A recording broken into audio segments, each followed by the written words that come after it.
മസ്തിഷ്ക ജ്വരം പോലെയുള്ള രോഗങ്ങൾ തടയുന്നതിനും സുരക്ഷിത ജലലഭ്യത ഉറപ്പാക്കുന്നതിനും ജില്ലയിലെ കിണറുകളിൽ പരിശോധന തുടങ്ങി.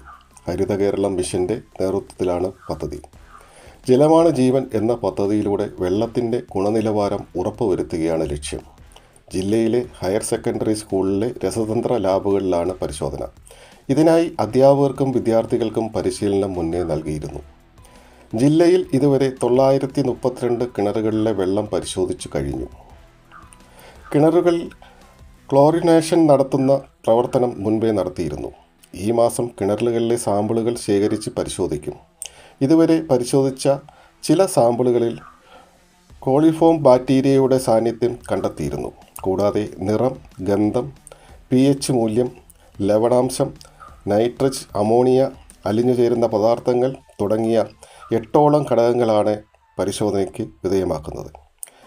പ്രശ്നമുണ്ടെന്ന് കണ്ടെത്തുന്നവ കൂടുതൽ പരിശോധനയ്ക്ക് വിധേയമാക്കും. കോളിഫോം ബാക്ടീരിയയുടെ സാന്നിധ്യം കണ്ടെത്തുന്ന ജലം ക്ലോറിനേറ്റ് ചെയ്യുകയാണ് ആദ്യം ചെയ്യുക.